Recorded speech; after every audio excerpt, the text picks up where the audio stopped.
Bonsoir à tous. Ce soir, je vais tenter de répondre aux remarques que vous m'avez faites après les vidéos. Je vous remercie vivement pour toutes ces remarques et tous ces témoignages de sympathie et d'amitié même. Je vous en suis vraiment reconnaissant. Alors, ce qui se passe aussi, c'est que je ne pourrai pas répondre à tout le monde pour des raisons diverses. Une des raisons, c'est que certains témoignages sont intéressants en eux-mêmes, certaines remarques sont intéressantes en elles-mêmes, et je n'ai plus rien à ajouter. Voilà, c'est une des raisons. Voilà. Il y a des choses sur lesquelles aussi je n'ai pas vraiment de compétences ni d'exemples concrets à vous donner, puisque j'essaie de toujours relier mes interventions à mon expérience. Alors, par rapport à la projection, j'ai pensé à quelque chose. J'ai vécu des situations dans lesquelles une personne faisait tout pour m'énerver, pour m'agacer par son attitude, par son comportement, et ensuite elle me reprochait de m'énerver, alors que c'était elle qui avait suscité ce comportement. Alors je voulais parler de ça, puisqu'il y a eu une remarque qui m'a fait songer à ces souvenirs assez pénibles, mais qui, avec le recul, me font rire.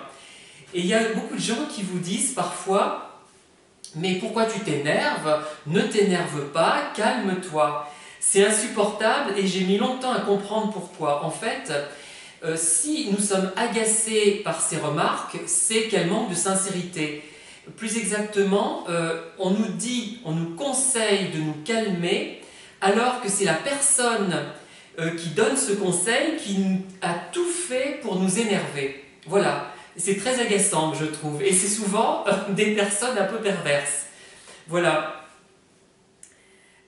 Quelqu'un me signale que les PN, les personnes manipulatrices, privilégient les métiers où il peut y avoir une certaine gloire, un certain prestige, et aussi des métiers où l'on peut voir souffrir les personnes, donc les métiers du soin, les métiers du social, etc. Et il y a un certain nombre de pervers, d'ailleurs, qui s'intéressent beaucoup à la psychologie, et beaucoup plus que moi, qui ait d'autres thèmes d'intérêt, qui n'est pas que ce thème d'intérêt-là. Et je pense à certaines personnes, bon, je ne vais pas les citer parce que ça ne servira à rien, j'aurai des problèmes, et ça n'aurait pas d'intérêt. Je n'en veux pas à ces personnes d'ailleurs. Je le redis, je le redirai jamais assez, je crois. Voilà. Alors, beaucoup parlent de psychose pour qualifier les pervers narcissiques et les personnes manipulatrices. On parle même de psychose blanche, c'est-à-dire d'une psychose sans symptômes. Enfin, sans symptômes aussi criants que dans d'autres pathologies. Voilà. Les avis sont un petit peu divergents, j'ai l'impression. D'autres voient la manipulation uniquement sous l'angle du mécanisme de défense. C'est une protection. D'ailleurs, certains manipulateurs m'ont expliqué qu'ils se protégeaient.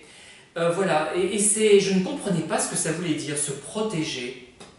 Ça me semblait complètement loufoque, surréaliste, et maintenant je comprends. Alors, on parle aussi parfois de la contre-manipulation, et notamment dans l'ouvrage d'Isabelle Nazaraga que je n'ai pas terminé de commenter. Alors, je dirais que c'est bien de contre-manipuler quand on ne peut pas faire autrement, quand on n'a pas le choix, quand on est acculé en quelque sorte, mais je dirais que pour ma part, je n'ai pas tellement envie de contre-manipuler. À part évidemment en plaisantant comme j'ai pu le faire un peu lourdement, mais apparemment ça a été apprécié, tant mieux, je vous remercie beaucoup. Mais je n'ai pas envie de jouer et de faire comme eux finalement, puisque je me mettrai au même niveau qu'eux, et je n'ai pas envie de gratter là où ça fait mal. C'est déjà assez douloureux de se rendre compte que finalement une personne qui par certains côtés est remarquable, que cette personne a un gros potentiel qu'elle ne peut pas exploiter, en est réduite à manipuler les autres. Je trouve ça d'une tristesse au fond. Je sais, attention, je ne parle pas des personnes qui subissent un mari, une épouse ou des enfants qui subissent leurs parents, mais de gens qui, comme moi, sont confrontés à des pervers narcissiques qui sont, je dirais, amis, amicalo-amoureux, voilà, vous voyez ce que je veux dire, ou des bons copains. C'est tout à fait différent, on ne souffre pas de la même façon, hein. Ça n'a rien à voir, mais on entrevoit quand même ce que l'on pourrait subir. Et je le redis, moi je trouve que quand même, en repensant aux pervers que j'ai côtoyés, beaucoup avaient un gros potentiel intellectuel. Et je trouve dommage qu'ils n'aient pu accéder à ce potentiel que de façon manipulatoire ou dans le cadre d'un emploi. Par exemple, certains étaient enseignants, encore une profession où il n'y a pas que des manipulateurs, je le dis tout de suite, hein, mais où on peut manipuler relativement facilement, sans doute, quoique on est face à une classe quand on est prof. C'est peut-être moins facile que dans une voiture quand on est moniteur de conduite. Mais attention, une fois de plus, tous les moniteurs de conduite ne sont pas des pervers narcissiques. Non, j'en connais de très bien. Voilà. Mais c'est un endroit, une voiture où on peut facilement manipuler, hein, je pense. Tiens, au fait, je me suis demandé si dans un avion, ce n'était pas possible aussi avec le copilote ou le copilote avec le pilote. Mais là, les conséquences pourraient être très nocives, enfin, vraiment gênantes, on va dire, pour les passagers de l'avion. Voilà. Oui, comme je le disais, les plus grandes victimes des pervers narcissiques, pour reprendre d'ailleurs une phrase qui a été prononcée, qui a été écrite plutôt par une personne qui a laissé son témoignage, les plus grandes victimes, ce sont le mari, l'épouse, les enfants, hein, avant tout. Moi, je n'ai qu'effleuré la question et je vois déjà ce que ça peut donner comme impression. Alors, quelqu'un m'explique aussi que c'est courageux de témoigner de cette façon sur Internet et qu'il espère que ça ne me sera pas préjudiciable. Donc je suis reconnaissant à cette personne de penser à moi, en fait, hein, de penser aux risques éventuels que je peux prendre, mais je pense que je ne prends pas beaucoup de risques dans la mesure où les risques, je les ai déjà pris en publiant des livres, souvent très personnels, où je me suis vraiment impliqué dans ce que j'écrivais. J'ai aussi pris position à de nombreuses reprises hein, sur Internet par rapport à certains phénomènes de société, où ma position d'ailleurs n'était pas...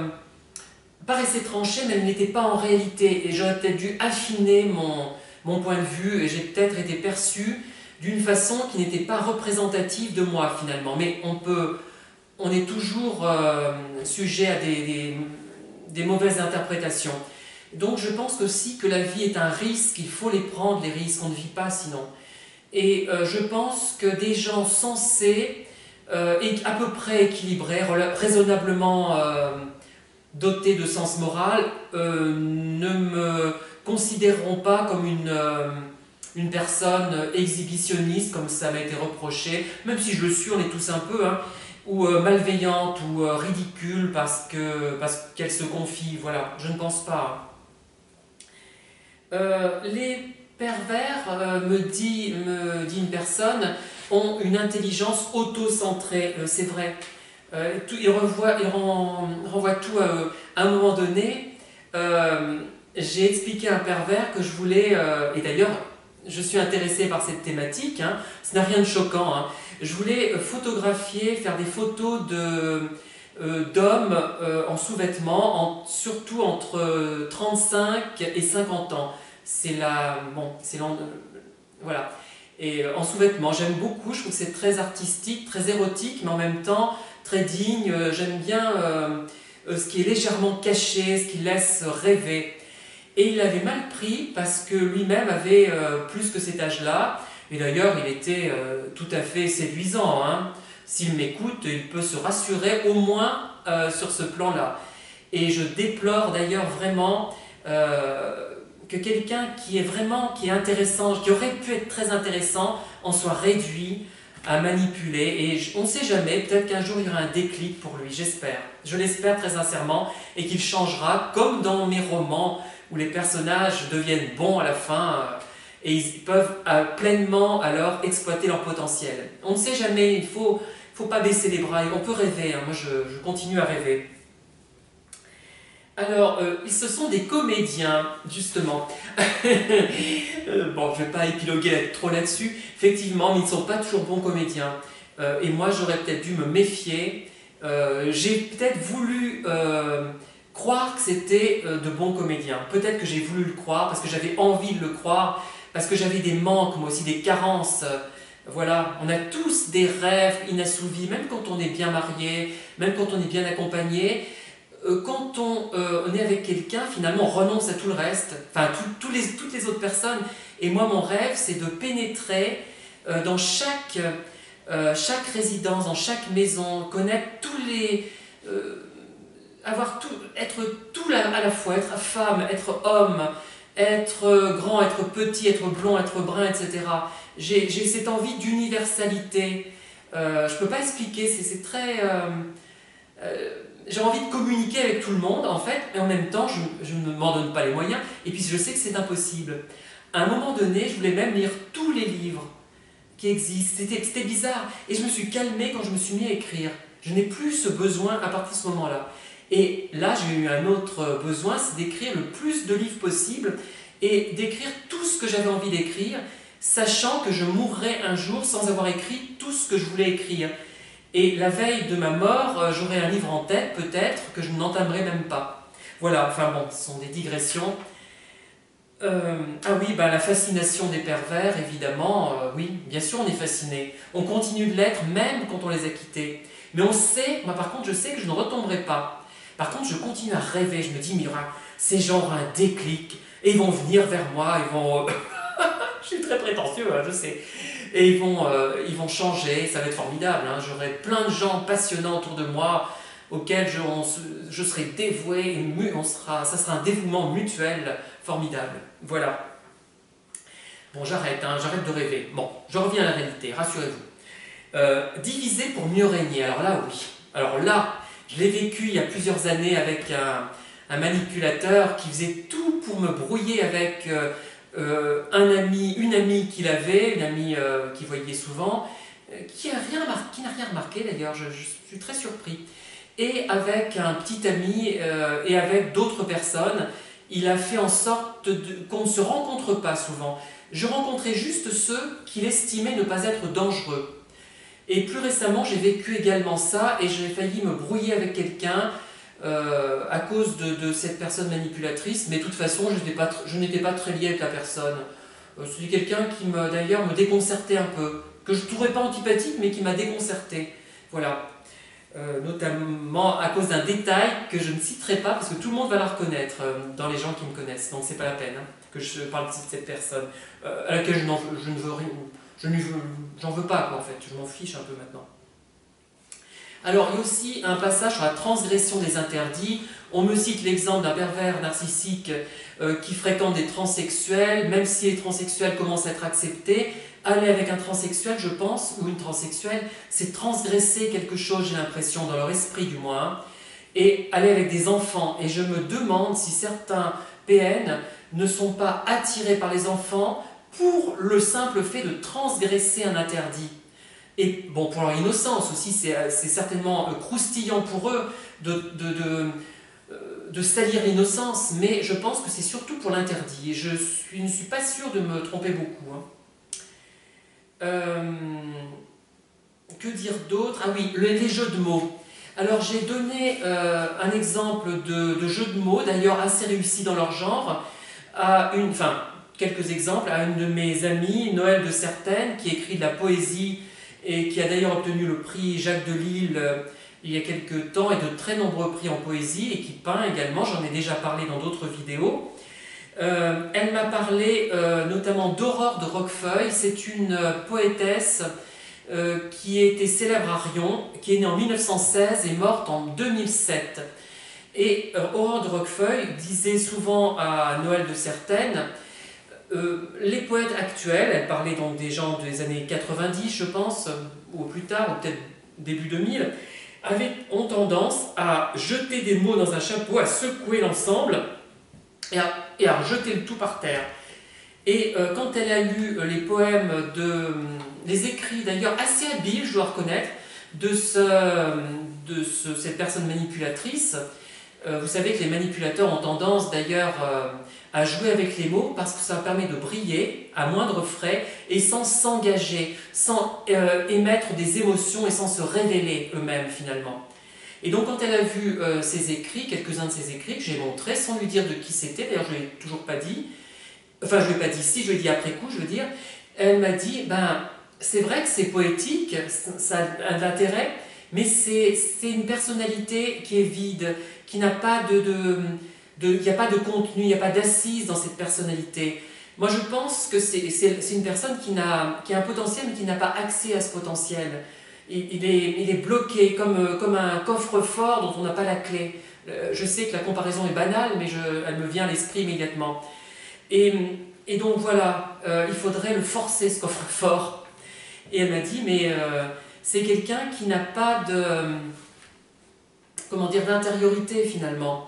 Je pense qu'il en a une quand même, je pense quand même, je suis peut-être trop optimiste, mais elle lui est inaccessible et elle est rendue négative par son état d'esprit, par sa volonté de se protéger, par sa faiblesse en fait, tout simplement. Hein. Et d'ailleurs, c'est cette Noël de Certaine qui, la première, m'a dit, je lui ai expliqué en peu de mots ce qui s'était passé, j'étais gênée par une situation, quelqu'un qui me soufflait le chaud et le froid et qui insistait pour me parler finalement, alors que je ne voulais pas lui parler. Elle m'a dit, attention, cette personne joue avec toi. Et je ne l'ai pas cru tout de suite, en fait je me dis, bon, elle ne la connaît pas, j'en ai très peu parlé, et je suis arrivée à la même conclusion, après coup, pas tout à fait les mêmes mots, mais j'en suis arrivée à la manipulation. Je savais que cette personne me manipulait, j'en étais presque sûre depuis plusieurs années, et j'en ai eu confirmation il y a quelques mois. Voilà, je vais en rester là pour aujourd'hui. Donc, je n'ai pas cité les noms de toutes les personnes qui ont laissé des messages, mais je les remercie encore vivement. Et je vous dis à bientôt, je vais regarder d'autres messages. Merci encore et à bientôt.